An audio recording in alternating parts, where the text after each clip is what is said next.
Welcome to the Three Martini Lunch. Grab a stool next to Greg Columbus of Radio America and Jim Garrity of National Review. Three Martinis coming up. So glad you're with us for the Wednesday edition of the Three Martini Lunch. Your stool is ready. We've got good, bad, and crazy martinis for conservatives. And the first one's really just great news for everybody. This whole private industry of spaceflight is absolutely fascinating. We've spent good martinis on Elon Musk and SpaceX. I think we probably talked about Richard Branson if we didn't devote a full martini to him. And certainly Blue Origins with Jeff Bezos, who we're not big fans of for a lot of other reasons.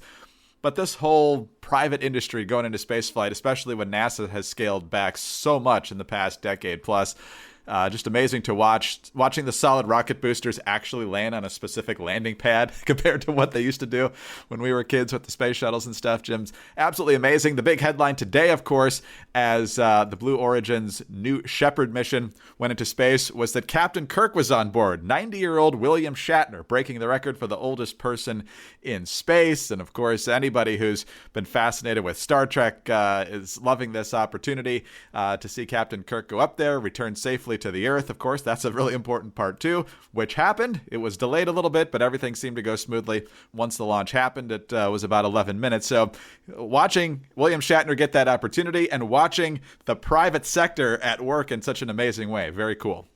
You know, Greg, the fact that these private space companies, it's not like they need the attention. It's not like they need to call greater attention to what they're doing. This was going to be big news no matter what they did. But the idea, like, you just would never see NASA saying, hey, let's take William Shatner and let's put him up in space. It's just not the way a government agency thinks compared to what a private company could say, hey, we're going to do this. And obviously, this has led to, you know, a great deal of enjoyment and all kinds of jokes on social media. And Greg, I just can't not do Shatner when we're discussing this topic.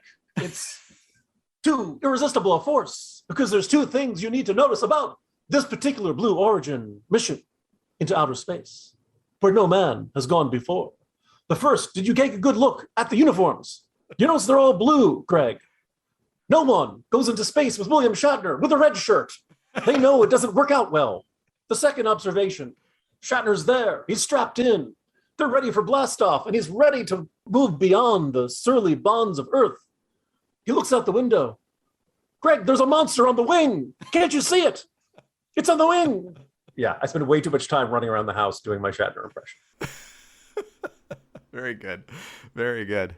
But yeah, it's amazing. It's amazing to watch, and nicely blending Star Trek and Twilight Zone there with your William Shatner impressions. But it's just fascinating to watch. I hope Jeff Bezos spends a whole lot more time on that than indoctrinating us through the Washington Post and a lot of other different ways. But kudos to the private sector.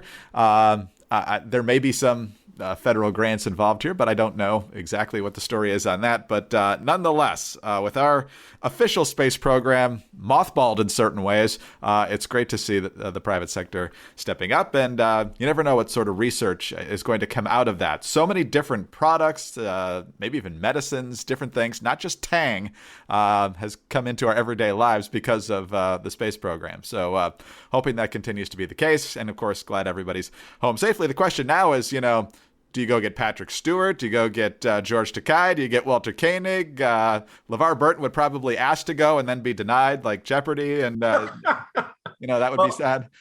Greg, my first thought was that, Elon Musk was going to want to one-up him and then go out and find, if it's the shame he passed away, Ricardo Montalban in space at the same time. Or even worse, at some point, one of these other space billionaires might bring out Malcolm McDowell. For the 3% of our listeners who are Trekkies, I'll let you guys enjoy that. That's how Captain Kirk died. Dr. Soren got him. So. Oh man, it would have been really funny if SpaceX had, like you said, launched the same day if Montalban was still alive and just gone up a little bit earlier, and then Shatner would have been, second up into space that day, and he could have done his whole.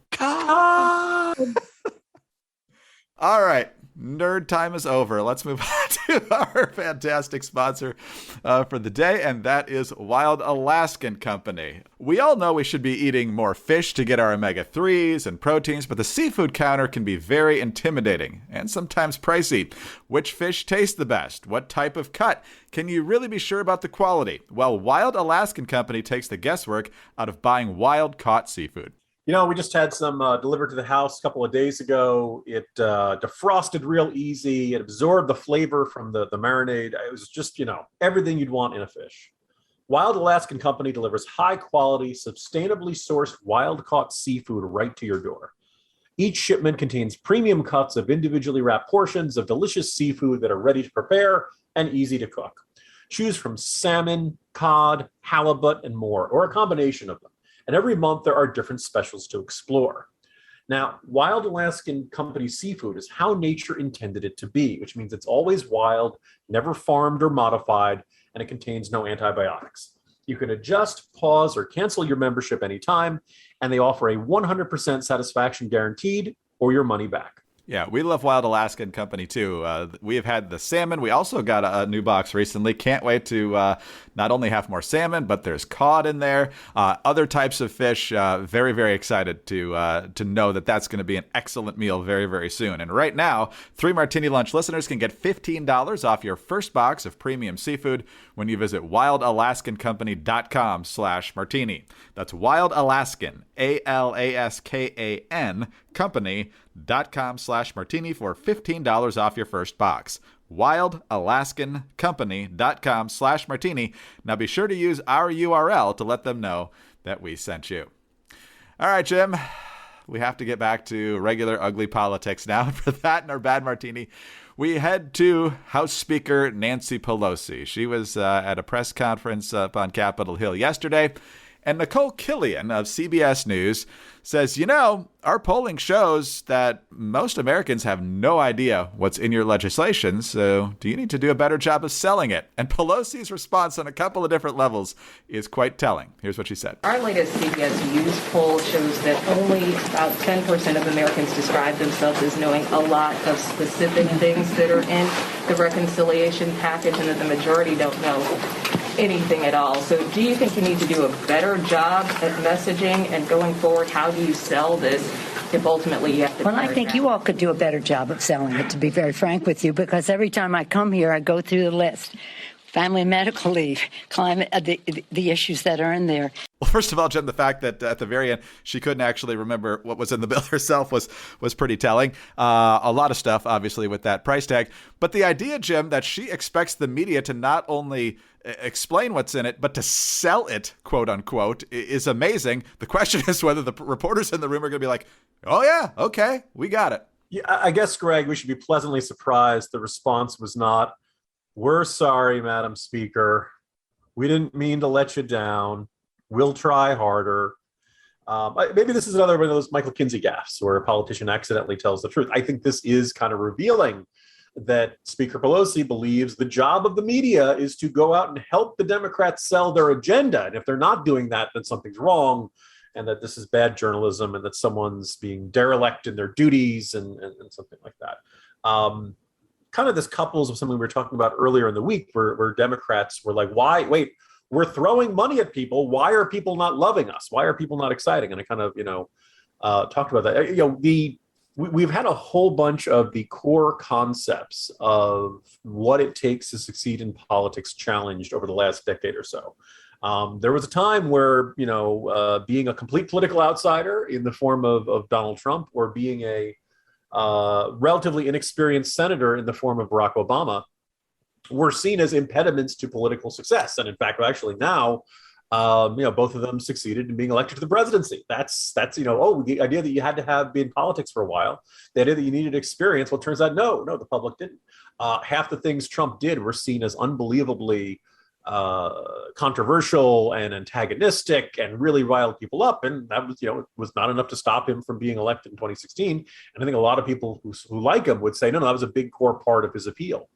Joe Biden probably would have been seen as over the hill by a lot of observers. And Greg, it turns out that he is. I mean, the point I was going with here was that, maybe being in your 70s, knocking on the door of 80 isn't an impediment to political success. You can look at both him and Bernie Sanders, right? So we've had all of these things challenged. Maybe one of the big things that needs to be challenged is, one, maybe people don't necessarily want giant, massive government spending programs, even if they're going to benefit or they think some of the money is going to come their way, because they don't really feel like it makes that much of a difference in their lives and it doesn't, seem to be worth the cost. And then secondly, on this, maybe it's not a good idea to take a bazillion pieces of your agenda, smush them all into this giant multi-trillion-dollar omnibus style, giant spending bill and try to pass it that way. If you've got a popular part of your agenda, try passing that just by itself. See what happens.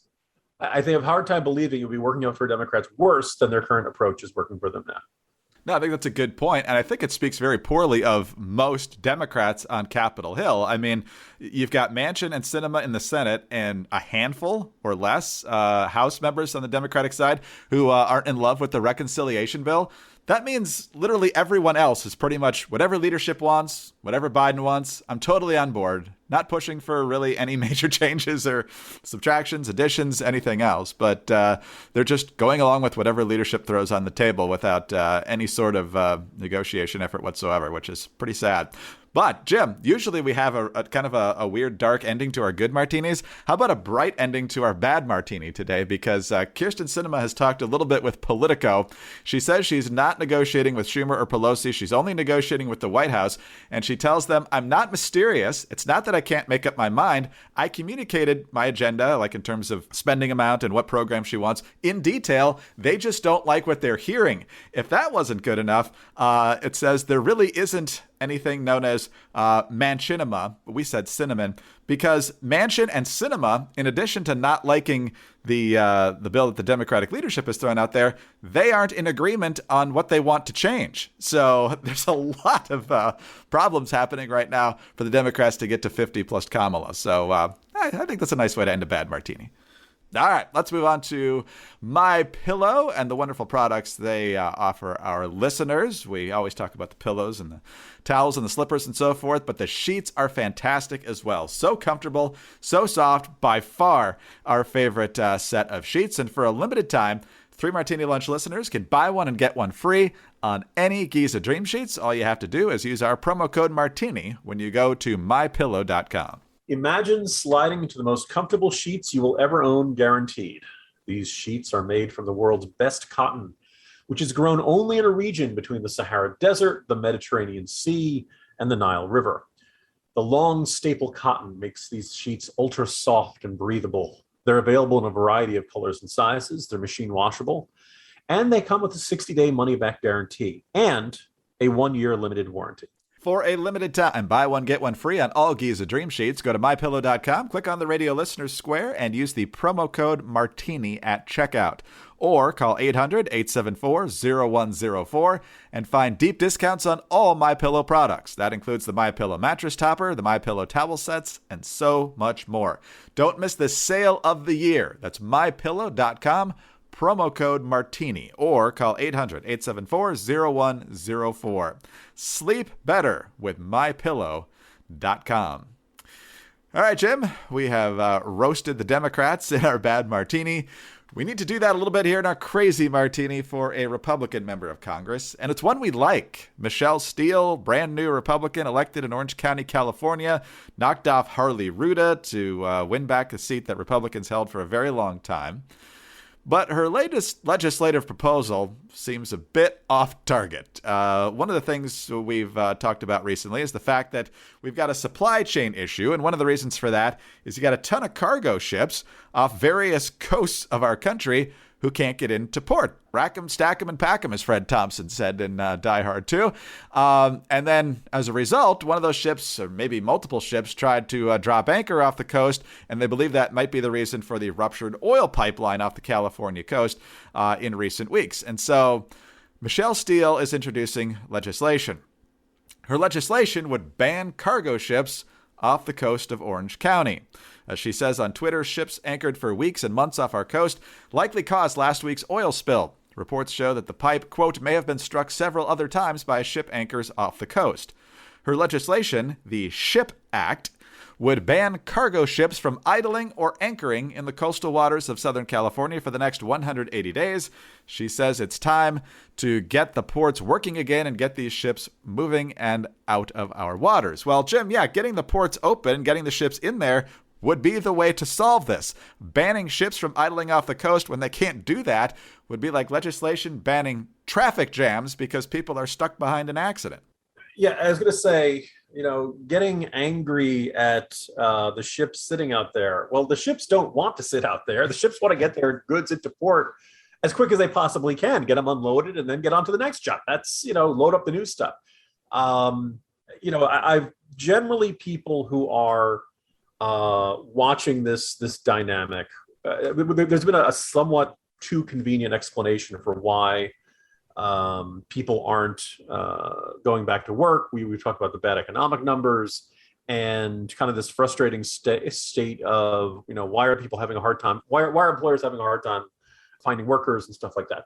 The lack of workers at these ports who are qualified and ready to run the cranes and unload the stuff, like that's a factor, but it's not really the factor. And some people say, people are leaving their jobs because of vaccine mandates. I don't doubt that's occurred in some of these cases. But it does not appear to be that that we would say that's the primary reason there. It sounds like it's a cascading effect. Some of this is the pandemic and the kind of changing from the screeching halt the world economy came to during the pandemic to getting restarted. Some of it is various ports around the world that have closed down because of this, including in China. China told us they had the whole virus under control, and they keep insisting, we only had a dozen cases and stuff like that. It's kind of funny how the Delta variant just tears through India and has no effect on China. But anyway, a couple big ports in China have been shut down for like more than a week or two. That causes a big buildup. You have, in some cases, shortage of workers. I believe the port over in Los Angeles or Long Beach, they've really wanted to go to 24 hours, and the unions were not big fans of that. But when you have this kind of building up, sounds like the Biden administration is going to talk to the people who run the ports, and it sounds like maybe they'll lean on the unions a bit and try to push them to get them operating 24 hours a day instead of stuff like that. But each one of these, we have this extraordinarily interconnected supply chain part. So if you don't get the stuff off the ship quick, well, then that means the trucks don't go off to the stores carrying the stuff, or they don't go to the central warehouse. And if they don't have the central warehouse, it doesn't get to the store. And, the component parts to things don't go up. That's why you're seeing car manufacturers, idle their plants for a month or two because they can't find enough chips. It is this cascading effect. And I think one of the things that's going to, you're going to have this, building frustration. I've talked about this in yesterday's Jolt, and I kind of mentioned about this kind of eye-opening quote from a guy who said, if it wasn't it wasn't in the water a month ago, it's not going to be here for Christmas. And you've now got like major manufacturers and big companies chartering their own boats and trying to figure out what ports are open, who's got a place who can unload them, so we can work around the usual channels because we got to get it straight from the manufacturer to our own part of the supply chain. I think if this shakes out as badly as they're saying, they really are sounding the alarm. There's a fascinating little kind of first-person account from the longshoremen. I believe it's over at Business Insider. Jenny Powers was the person who kind of put it together from firsthand accounts of longshoremen. Sounds like they're struggling to keep up. That there's just so much coming in, and each day it gets a little bit worse. Port of Los Angeles and Long Beach, I guess it does like 40% of all inbound trade here in the United States, one of the busiest ports in the world.